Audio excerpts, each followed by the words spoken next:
सब मुसाफिर है वही आखिर ठिकाना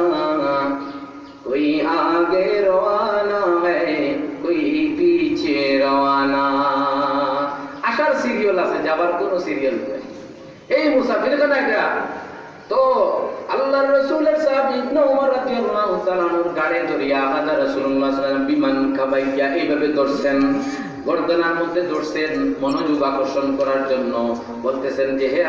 হে ওমরের ছেলে আব্দুল্লাহ তুমি দুনিয়ার মধ্যে এমন ভাবে থাকো যেন তুমি একজন মুসাফির অথবা পথিক পথ চলতেছো রাস্তা পাড়ি দিতেছো সফর করতেছো কুন ফিদ দুনিয়া কান্নাকা গরীবুন আও আবিরু সাবিল তুমি দুনিয়ার মধ্যে এমন ভাবে থাকো যেন তুমি একজন মুসাফির না বরং তুমি একজন পথিক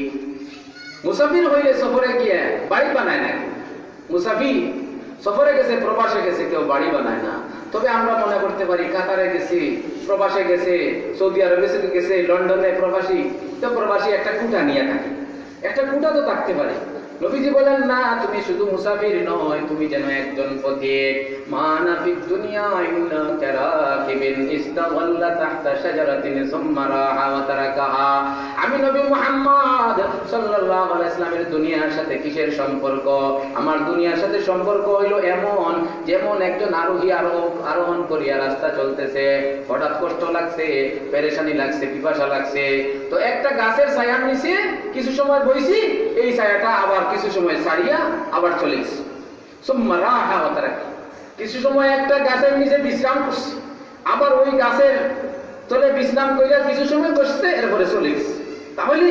নবীজি বলেন কুন ফিদ দুনিয়া কান্নাকা গরীবুন আও আবিরু সাবিল তুমি বরং পথিক পথ চলতেছো পথ চলতে যায় কেউ একটা কুটাও বানায় না বাড়ি তো বানায় না কুটাও বানায় না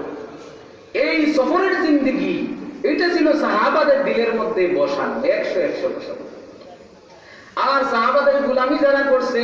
কিয়ামত পর্যন্ত আউলিয়ায়ে কেরাম যারা তারাও দিলের মধ্যে মেহনত করিয়া এই জিনিসটা বসাইছে আল্লাহ পাক বলেন বাল তুসিরুনাল হায়াতাদ দুনিয়া ওয়াল আখিরাতু খায়রুন ওয়া আবকা আমার বান্দারা তোমরা দুনিয়ারই বড় মনে করতেছো দুনিয়ার মহব্বত আছে দুনিয়ার প্রতি তোমরা ঝুঁকে পড়েছো দুনিয়ারে প্রাধান্য দেও অথচ আখিরাতকে তুচ্ছ মনে করো অথচ জানো না তোমরা আখিরাত হচ্ছে উচ্চ আর চিরস্থায়ী দুনিয়া হচ্ছে নগণ্য আখিরাত হচ্ছে উচ্চ উন্নত দুনিয়া হচ্ছে অস্থায়ী আখিরাত হচ্ছে স্থায়ী সুবহানাল্লাহ मौत को समझा है गाफिल इख्तिताम जिंदगी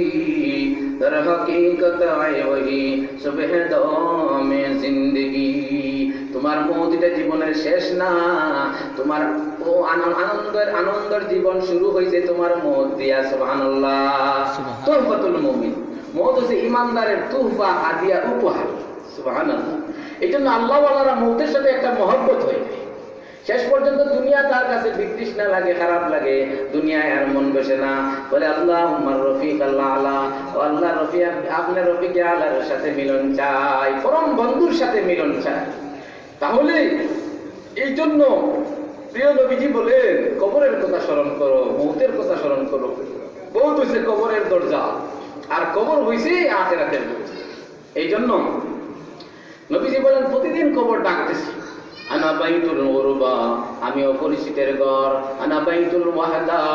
আমি অপরিচিত ঘর আমি একাকিত্বের ঘর এখানে একা তুমি আসতে হবে ওয়ানা বাইতুল গুরবাতি ওয়ানা বাইতুদ দুরাবি ওয়ানা বাইতুদ দুদ আমি মাটির ঘর আমি কিড়ামাকুড়ার ঘর উমর ইবনে আব্দুল আজিজ রাহমাতুল্লাহ আলাইহি উনি সারা মুসলিম জাহানের একটা জায়গা হলো মদিনা তখন মুসলিম জাহান পুরো পৃথিবীর 4 ভাগের 3 ভাগ মদিনার গভর্নর ছিল উমর ইবনে আব্দুল আজিজ বাদশা আব্দুল মালিক ইবনে মারওয়ানের জামাই দামাদ আবার বাতিজাও তো ওইদিকে উমর ইবনে আব্দুল আজিজ উনার আব্বা আব্দুল আজিজ ছিল মিশরের গভর্নর আর উমর হচ্ছে মদিনার গভর্নর কিন্তু ধনীও ছিল আর এত মূল্যবান কাপড় পরত এক একটা চাদর 10,000 দিরহামের ছিল আতর লাগাইতো এত মূল্যবান যেই রাস্তা দিয়ে যাইতো মদিনার সবাই বুঝতে পারতো উমর যাইতেছে উনি হচ্ছে ওমর খলিফাতুল মুসলিমিন আল্লাহর নবীর সাহাবী 2 নম্বর সাহাবী ওমর রাদিয়াল্লাহু তাআলা আনহুর নাতি নাতিনের ঘরের নসা ওই ওমর ধনী মানুষ, বাদশাহী পরিবারের, শাহী পরিবারের মানুষ। কিন্তু যেদিন সুলাইমান ইবনে আব্দুল মালিক মারা যায় আর এই শাসন ক্ষমতা খেলাফতের দায়িত্বটা তার নিজের ভাইদেরকে না দিয়া চাচাতো ভাই বোন জামাই ফাতেমার জামাইকে দিয়া দেয়, ওই দিন ওমর ইবনে আব্দুল আজিজের অবস্থা হয়ে যায় এমন, চিন্তা করে আল্লাহ আজকে এত বিশাল মুসলিম জাহানের মধ্যে যদি একটা কুকুরও না খাইয়া মারা যায়, এর জবাবটা আমি ওমরকে দিতে হবে। এই জন্য মানে সাথে সাথে সব শাহী অবস্থা শেষ, বিলাস জিন্দেগি শেষ হয়ে গেছে। जिसमें शाही आज गुदड़ी पूछ है, जिसमें शाही आज गुदड़ी पूछ है, जाहे शाही फकर में रूपूश है। फकर की लज्जत से वाकिफ हो गई, जाने सुल्तान जाने आरिफ हो गई, जाने सुल्तान जाने आरिफ हो गई। आज देखो शाही पोशाक আর নাই, আজ শাহী পোশাকের মধ্যে ফকিরের লেবাস পরে আছে। আজ দুনিয়ার সমস্ত ফকির ধন সম্পদ ছাড়িয়া ফকিরের পিছনে ছুটছে, কারণ ফকিরের মধ্যে যেই স্বাদ আছে এই স্বাদটা ওমর ইবনে আব্দুল আজিজ বুঝে ফেলেছে। জানে সুলতান জানে আরিফ হো গই, জানে সুলতান জানে আরিফ।